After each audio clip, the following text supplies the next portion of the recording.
Bonjour, bienvenue à LVA TV. Nous avons ce matin avec nous Maxime Laplante, qui n'est pas ici pour la première fois, qui est déjà passé au studio. On suit l'actualité avec Maxime Laplante, puis l'actualité qui nous intéresse en priorité ce matin, c'est quand même de savoir qu'est-ce qui se passe avec le hors-quota qui avait été demandé par l'Union paysanne à la Régie des marchés. Et il se trouve qu'on a écrit, nous, à la Régie des marchés le 4 mars, et on a reçu une réponse de la Régie qui nous dit « À la suite de votre questionnement concernant la demande de hausse du hors-quota dans le domaine de la volaille que vous avez acheminé à la Régie, le 4 mars, nous souhaitons vous informer que la décision n'a pas été rendue dans ce dossier. Il est présentement toujours sous analyse et donc en délibéré. Nous ne pouvons vous confirmer la date à laquelle la décision sera rendue. » Ça veut dire quoi ça? C'est-à-dire qu'on ne sait toujours pas en fait. Exact. Bonjour d'abord. Bonjour. Oui, il y avait un délai qui était le. Oui, selon les statuts et règlements de la Régie des marchés agricoles, en principe, au 2 mars dernier, les audiences se sont terminées au 2 novembre 2018. Donc, 4 mois plus tard, 2 mars, on devrait avoir un jugement. Et ce n'est pas le cas. Et présentement, j'ai contacté la Régie parce qu'on n'a pas eu de nouvelles. Vous avez fait une démarche plus. aussi à l'Union paysanne? Exact. Donc, j'ai rappelé la Régie. Puis là, ils me disent, bon, on n'a pas de décision. Est-ce qu'on peut savoir quand il y en aura une? Non plus. Est-ce que... Bon.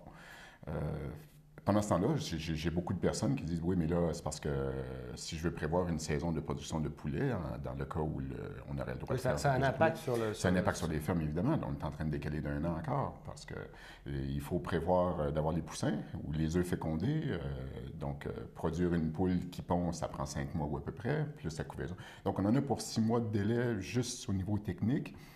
Fait qu'il ne faut pas que ça retarde encore de 3 mois, sinon l'année 2019 est bousillée. Mais quand il y a des délais comme ça, la Régie des marchés, habituellement, est-ce que les délais sont maintenus? Est-ce que c'est normal de dépasser des délais? Ou, si on met des délais, c'est parce que... J'ai essayé d'avoir des raisons. Est-ce qu'il y a une quelconque explication au délai? Non, je n'ai rien du tout. On est dans le brouillard complet. Donc, vous n'avez pas d'idée à savoir de quel côté ça va tomber? Absolument pas. On est dans l'ignorance la plus totale. Est-ce que ça vous rassure quand nous, on a parlé avec Benoît Fontaine cette semaine, qui lui nous a dit évidemment que ce n'était pas son dossier, mais qu'il était conscient que, puisque lui, Benoît Fontaine, qui est le président des producteurs de poulets du Canada, connaît bien aussi les autres provinces canadiennes, donc nous a confirmé évidemment que le seuil au Québec est le plus bas, mais il nous a dit dans la conversation, on a eu au téléphone avec lui, que le Québec tendait l'oreille actuellement. Vous, est-ce que ça vous rassure, Québec tend l'oreille? Ça veut dire quoi pour vous, Québec tend l'oreille? Que... je n'en sais pas plus que vous. Surtout que ce que je trouve très étrange, c'est que notre démarche visait essentiellement à faire appliquer la loi. C'est pas comme si on était débarqué devant la Régie en voulant tout casser et tout révolutionner. On demande l'application de la loi. Et la loi sur la mise en marché des produits agricoles au Québec, l'article 63, dit essentiellement 2 choses. Toute mise en marché directe n'a pas à passer par quelques plans conjoints que ce soit. Donc, ça, c'est ce que dit la loi. Donc, si je vous vends directement du lapin ou des œufs ou du poulet, bien, je pourrais vous le vendre directement comme ça, sans même me soucier s'il y a une agence obligatoire ou quoi que ce soit contrôlée par une des filières. Si vous le vendez à la ferme? Si je le vends directement au consommateur, même pas à la ferme, directement au consommateur. Donc, théoriquement, selon la loi, j'aurais pu vous apporter du poulet ici ce matin. Bon. La deuxième phrase de l'article 63 dit « La Régie, si elle juge qu'une menace sérieuse pour l'application des plans conjoints, peut en décider autrement. » Je ne pense pas que si je vous avais apporté 5 lapins ce matin ou une quinzaine de poulets, que ça aurait menacé le marché nord-américain, que Walmart sera en train de trembler, Costco, Métro et quoi que ce soit. C'est complètement ridicule. Et donc, on a demandé l'application de la loi. Fait que là, on ne comprend pas pourquoi on n'applique pas la loi, alors que la Régie est censée appliquer la loi. Et on ne comprend pas non plus pourquoi elle ne respecte pas ses propres statuts et règlements qui nous disaient très clairement qu'en dedans de 4 mois, on aurait une décision. Puis en plus, que ça avait déjà traîné pendant 2 ans, parce que toutes les fédérations ont tenté de nous museler, ont tenté de nous interdire de parler avec la Régie. On commence à trouver que ça fait un peu long. Là. Mais là, le pas en avant qui a été fait, c'est comme la Régie vous a entendu. Là, en fait. Absolument. Je pense, on avait suivi d'ailleurs un peu vos vidéos à l'époque. Ça a été un peu compliqué au départ parce que je pense que vous avez eu l'UPA, les fédérations qui ont essayé de faire entendre le fait que vous ne devriez pas parler devant la Régie, mais la Régie a accepté de vous entendre. Tout à fait. Non, effectivement, ça c'est un point très important.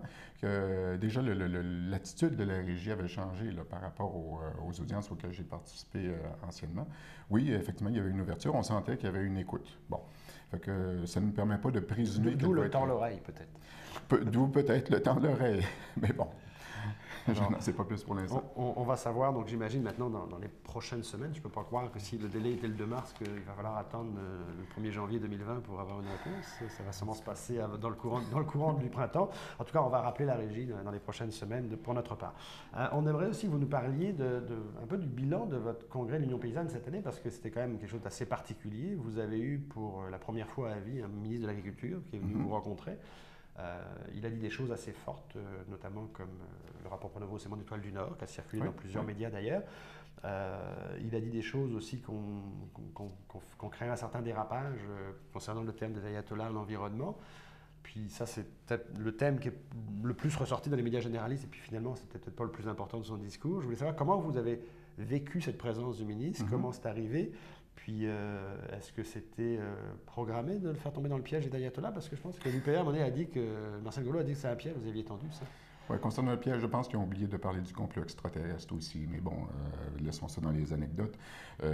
Non, moi, la discussion que j'avais eue avec M. Lamontagne précédemment, le congrès, c'était bon, essentiellement sur les obstacles qu'on vit en tant que paysans en agriculture au Québec, donc les normes qui sont mal adaptées. Et fait que lorsque M. Lamontagne s'est présenté en congrès, ce dont on était très content d'ailleurs, parce que c'était une ouverture, on sentait qu'il y avait une écoute. Moi, jusqu'ici, pour l'avoir rencontré donc à une couple d'occasions, je trouve ça très intéressant que quelqu'un soit prêt à nous entendre, puisse considérer d'un œil à peu près objectif, bon, voici des problèmes d'entreprise, parce que je parlais là au niveau des entreprises, on a des coûts, des dépenses, des revenus, il y a un blocage de mise en marché. Donc ça c'est un homme d'affaires qui est capable de comprendre ça. Fait que ça, effectivement, c'était très intéressant. Sur le coup, lorsque M. Lamontagne a parlé d'environnement et de son terme des ayatollahs, bon, ça n'a pas suscité de commentaires ou de réactions. Dans la salle n'a pas réagi de façon négative. Pas du tout, parce qu'il y avait un contexte.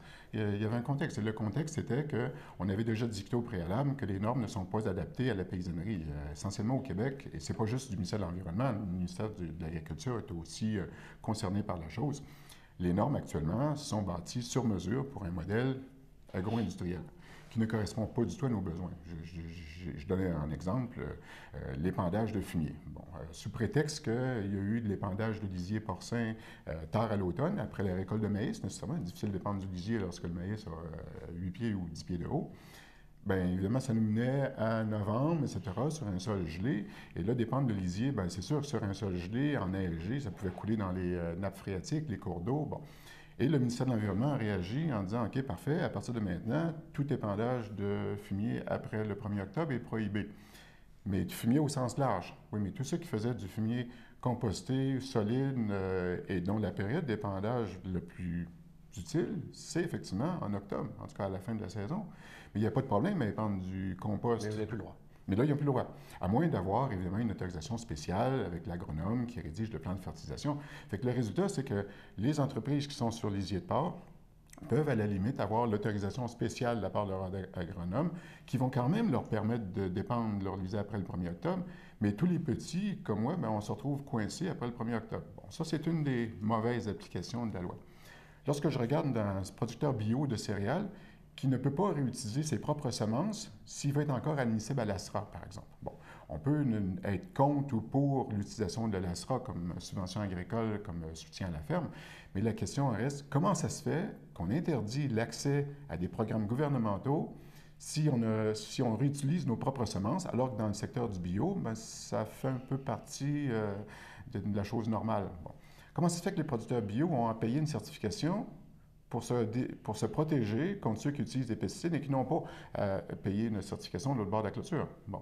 Comment ça se fait que sur ma ferme bio, il faut que je prévoie soit d'avoir une bande tampon, une haie, ou une bande tampon de 25 pieds des deux côtés, en sachant que au système seigneurial, en plus, toutes les terres sont sur le centre de la longueur, fait que ça fait quand même pas mal de terres auxquelles j'ai plus accès comme production bio. Fait que c'est tout un système de normes qui n'est pas adapté. Pourquoi est-ce qu'on interdit l'abattage à la ferme? Alors que partout sur la planète, on le fait. J'ai moi-même... C'est dans ce sens-là, en fait, quand il a parlé de c'est ayatollahs, qu'en fait, c'était pas les... On voulait adapter les normes. C'était d'adaptation des normes. Je pense qu'en fait, dans le discours général, parce que le discours de M. Lamontagne à votre congrès dure une vingtaine de minutes, dans le discours général, effectivement, il semble même porter votre discours jusqu'à un certain point, quand il dit « le rapport Pronovo, c'est mon étoile du Nord », il veut de la diversité, il veut... il ne veut pas casser le monopole, c'est clair, il l'a dit, d'ailleurs il l'a répété, à nouveau, il veut juste vous donner de la place. C'est comme ça qu'on l'a compris, en fait. Je ne sais pas si la méthode est la bonne, mais en fait, il veut dire à l'UPA, vous avez un rôle. Il a dit, vous avez des responsabilités. C'est un peu ce que j'avais discuté avec lui. J'ai dit, un monopole, normalement, là, je prenais l'exemple avec M. Lamontagne d'Hydro-Québec.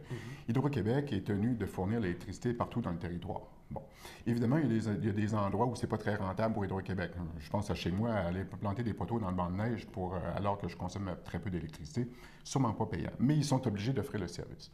Là, l'UPA a un monopole, et qu'est-ce qu'on a comme service? On se fait poursuivre aux besoins. Bon.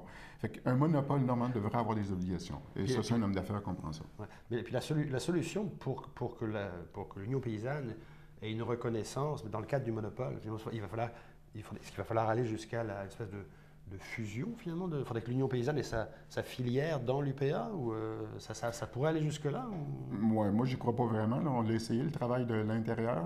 J'étais moi-même membre de l'UPA.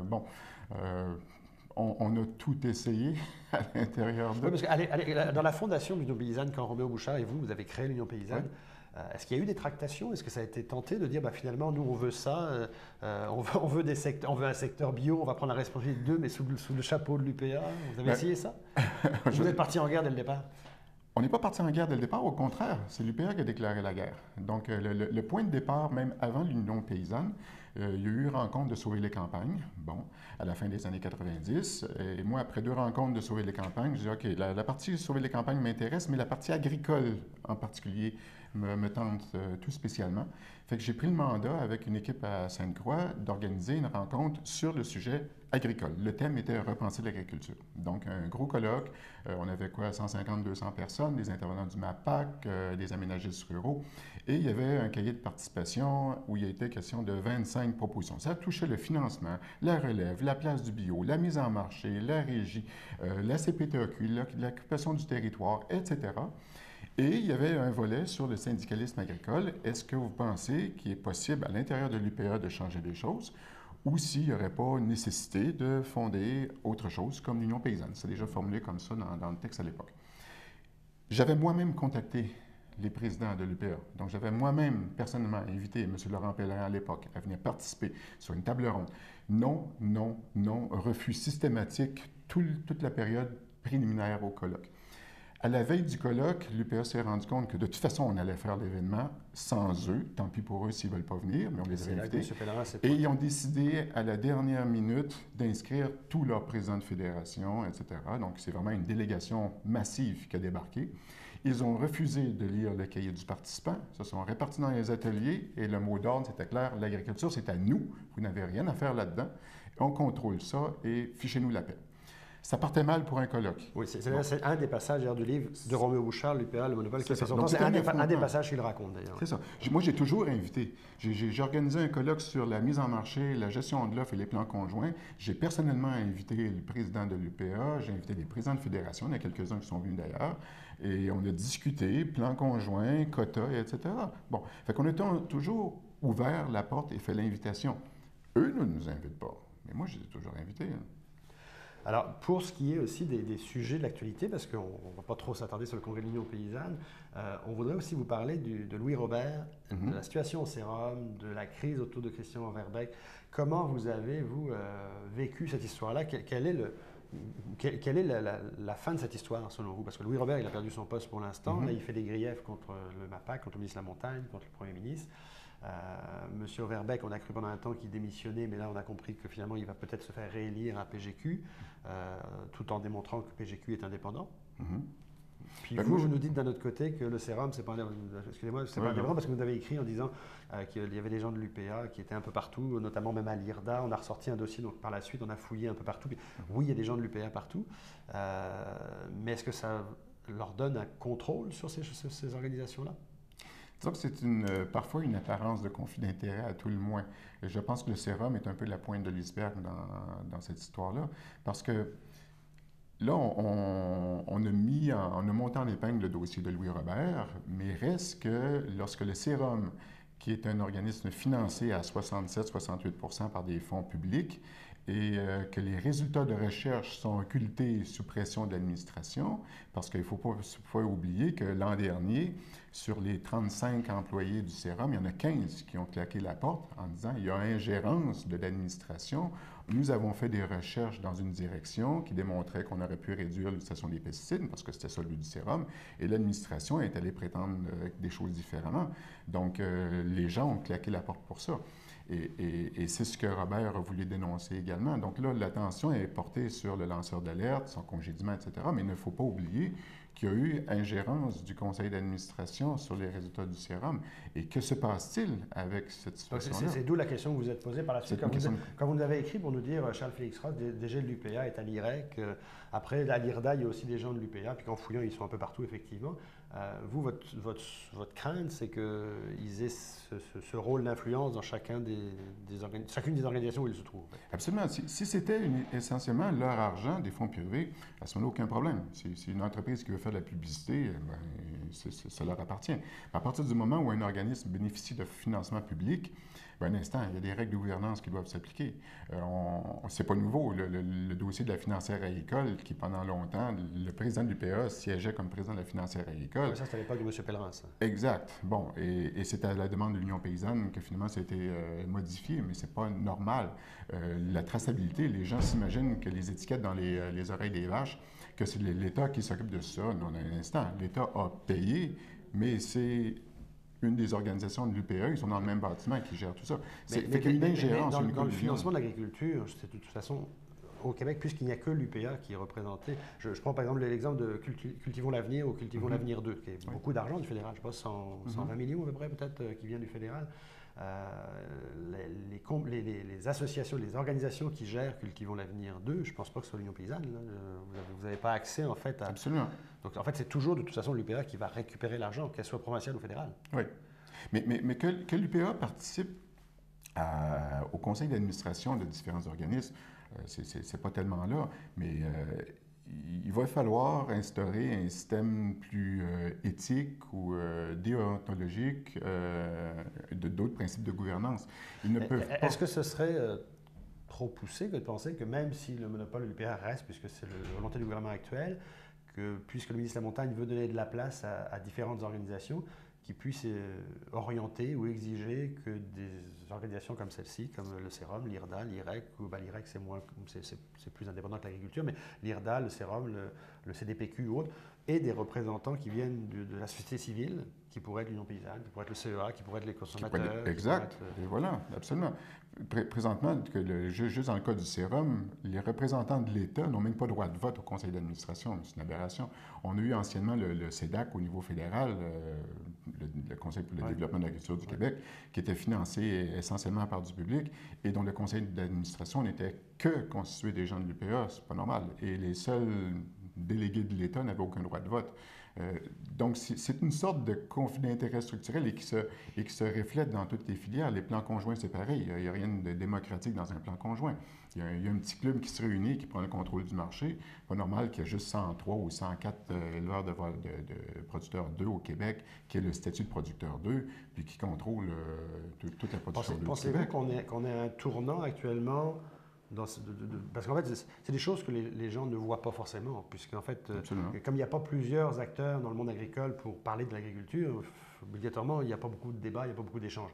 Là, il y a les médias généralistes ont quand même mis à travers le cas Louis Robert quelque chose en lumière. C'est très pointu sur Louis Robert. À un moment donné, c'est devenu très pointu sur ces ayatollahs. C'est toujours très pointu, mais derrière ça, il y a beaucoup de choses. Puis est-ce que vous voyez un tournant? Vous avez espoir que finalement, vous allez accrocher des médias généralistes pour faire entendre, au-delà de la voix de l'Union paysanne, au-delà de l'histoire du monopole, de faire entendre votre vision. Est-ce que vous commencez à le sentir? Je pense que oui, parce que le Québec s'est quand même doté d'une loi sur les principes de gouvernance en 2002, si je ne fais pas erreur. Donc, la base légale est déjà en place, justement pour être capable d'exercer une surveillance, un contrôle et des changements majeurs dans tout ça. C'était la base de modification pour la présidence de la financière agricole et je pense que ça peut devenir la base pour le Sérum et Valacta et toute la kyrielle d'organismes qui ont du financement public, puis dont on laisse les commandes à l'industrie privée. L'autre point qu'on voudrait aborder avec vous, c'est l'accaparement des terres, parce que dans l'actualité récente, c'est revenu de façon étrange un peu, parce que c'était dans le cadre d'une entrevue assez longue aussi, d'une vingtaine de minutes avec Émilise Lessard-Trembier. Et en fait, la fin de l'entrevue, on a parlé un petit peu d'accaparement des terres, et la perception qu'elle avait, c'était que les terres, c'est acheté par les Chinois. Bon, elle a utilisé le terme prédateur chinois, qui a fait beaucoup de bruit aussi. Mais au-delà des prédateurs, au-delà du terme prédateur, le fait de dire que les terres sont achetées par des Chinois, est-ce que vous croyez à ça, vous? Est-ce que vous croyez, après elle est revenue en défense en disant qu'elle voulait plutôt parler de Pangea aussi? C'est quoi votre lecture de ça? C'est Pangea, c'est les Chinois, c'est les Québécois, c'est qui achète les terres? Puis c'est quoi l'explication que vous avez de ça, l'Union paysanne? Je dirais au départ, le gouvernement du Québec, il y a quelques années, a mandaté le groupe Cyrano de l'Université Laval pour faire la lumière justement là-dessus. Parce qu'il était question justement à l'UPA qui disait « Ah oui, ce sont les Chinois qui viennent nous acheter nos meilleures terres, etc. » Bon, puis on les a revus après. Bon. Et le rapport Cyrano donne quelques conclusions extrêmement claires. La première, c'est les premiers spéculateurs de fonds de terre agricoles au Québec, ce sont les fermiers eux-mêmes. Ils achètent une terre pour 1 million, puis quand ils la revendent, bien évidemment, ils espèrent une plus-value dessus, puis ils la rachètent dans les mêmes fins, même s'ils vont l'utiliser aussi à des fins agricoles pendant ce temps-là. Mais le principal acteur de spéculation, ce sont les fermes elles-mêmes. Bon. De deux, il dit oui, le rapport Cyrano, il y a des acheteurs chinois, mais c'est dans une proportion absolument infime. Le cadre légal au Canada, de toute façon, il faut qu'il soit résident depuis à peu près au moins 3 ans. Même la loi du Québec, la loi sur la protection du territoire agricole demande une résidence de 3 ans. Oui, en fait. C'est ça. Donc, parce qu'en fait, dans le discours quand on parle des discours de l'achat des terres par les Chinois, je pense qu'on va sur un terrain un peu glissant aussi parfois, parce qu'en fait, quand on parle de Chinois qui achètent des terres, c'est presque du racisme. Ben, c'est parce qu'en fait, si le Chinois il vit depuis 3 ans au Canada et qu'il est Canadien, on ne parle plus vraiment de terres achetées par des Chinois, on parle de terres achetées par des Canadiens d'origine chinoise. C'est ça. Bon. C'est pour ça, mais sur le fond du problème, c'est vrai que le débat, on a retrouvé des articles de 2016 déjà où ça parlait beaucoup de l'achat de Pangea, de Pangea et des Chinois, mais c'était au début focusé sur Pangea parce qu'on sait que Pangea est aussi à l'origine de Charles Sirois est aussi à l'origine de la CAQ, donc c'est sûr que la terre de chez nous, l'UPA, a fait beaucoup d'articles en fait critiquant la présence de Pangea dans ce monde-là. Il n'y avait pas que Pangea, il y avait Partenaires agricoles, il y a eu quelques autres fonds d'investissement. C'est même pas un dossier Pangea, c'est un dossier à savoir. La question que vous avez, est-ce que selon l'Union paysanne, les terres est-ce qu'elles peuvent être achetées idéalement par des producteurs seuls, ou est-ce que des producteurs qui n'ont plus les moyens d'acheter les terres parce qu'elles sont au prix qu'elles sont rendues, est-ce que vous voyez ça souhaitable, le fait que des fonds privés viennent les aider? On a vu des cas, comme les frères Ménard, qui disaient être heureux d'avoir des fonds d'investissement qui les accompagnaient parce qu'ils restaient propriétaires de leurs terres, puis que ça leur permettait d'acheter plus de matériel. Est-ce que c'est quelque chose qui est perceptible par l'Union paysanne comme vivable, ou non, on pousse ça à... Je pense qu'au départ, si on remet ça encore là dans une vue d'ensemble, des groupes comme Pangea ne sont pas la cause du problème, mais sont la conséquence du problème. Le problème au départ, je vais prendre mon exemple à moi, qui approche la soixantaine, je fais quoi avec mes terres? J'ai plus le droit de faire du poulet, j'ai pas le droit de faire des œufs, j'ai pas le droit de faire des vaches laitières, j'ai perdu mon droit de faire du lapin. À ce moment-là, il me reste quoi?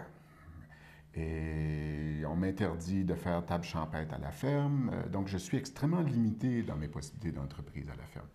Et d'avoir, en plus, donc c'est la relève qui est bloquée, pas accès au quota, pas accès à la mise en marché. En fait, on tourne en rond, parce qu'en fait, si on en revient au discours d'ouverture de M. Lamontagne au Congrès de l'Union paysanne, si vous aviez la possibilité de la table champêtre, de la transformation à la ferme, de la vente à proximité, en fait, vous régleriez peut-être une partie du problème de l'accaparement. Et voilà, parce que si je n'avais pas besoin, là, présentement, si je veux faire de l'argent, et c'est pas un hasard si Pangea se concentre sur la production céréalière, c'est parce que c'est la production céréalière qui est subventionnée. Si on arrêtait de subventionner ce secteur-là, bien, fort probable qu'on n'aurait pas de phénomènes comme Pangea qui apparaîtraient dans le décor. Donc, il y a tout un contexte. Pourquoi est-ce qu'il y a spéculation des terres? C'est parce qu'il y a un intérêt à augmenter la surface. Mais si encore là, on me permet de faire un revenu substantiel sans avoir besoin d'augmenter, donc en diversifiant ma ferme, en diversifiant ma transformation à la ferme, ou l'abattage à la ferme, ou de proximité, ou avec une coopérative, donc je serais capable de vivre avec 20 hectares au lieu d'en avoir 400. Donc, à ce moment-là, je n'aurais pas besoin d'exercer une pression sur tout le milieu entourant ma région à moi. Donc, c'est pour ça que le problème d'accaparement des terres, il faut le prendre plus que, d'après moi, de petits problèmes de Pangea ou quelques acheteurs chinois. Bon. Maintenant, c'est sûr qu'il y a des organisations comme Protecteur ou l'Artère qui cherchent une façon de sortir des terres de la spéculation en faisant une sorte de banque de terre ou de fiducie foncière où les gens deviennent utilisateurs de la terre, une sorte de locataire. Et donc, il y a un contrat d'entente, de façon à éviter d'avoir toujours à acheter et revendre la terre, toujours avec une plus-value. Bon, toutes ces initiatives-là peuvent être intéressantes. Ce qu'il faut éviter, cependant, un des pièges auxquels il faut être attentif, il faut éviter absolument que l'UPA, encore là, prenne le contrôle des transactions de terre éventuelles. Il ne faudrait surtout pas en arriver à ce qu'un monopole décide qui sont les vrais agriculteurs et qui ne l'est pas. Donc ça serait vraiment un fiasco complet. Après avoir pris le contrôle de la mise en marché des produits agricoles, si en plus ils déterminent qui va être la relève, là vraiment, on va avoir des sérieux problèmes. On en a déjà, mais ça serait juste encore pire. Bien, écoutez, M. Laplante, on est très heureux de vous avoir vu ce matin, d'avoir fait le tour de l'actualité avec vous. Je pense que vous nous avez à nouveau éclairé sur les avenues que l'Union paysanne propose et la possibilité que l'Union paysanne rentre un peu, j'allais dire, dans le rang, dans le rang proposé actuellement par le MAPAC, qui est le monopole, mais avec une certaine ouverture à des nouvelles méthodes. On en discutera. On maintient notre position que le monopole doit être brisé. Vous maintenez la position que le monopole doit être brisé. On verra dans les prochaines semaines, prochains mois, si les propositions du MAPAC peuvent quand même vous permettre de faire un pont entre vos attentes et leurs attentes. Mais on vous remercie beaucoup d'être passé nous rencontrer. Merci, M. Padavi.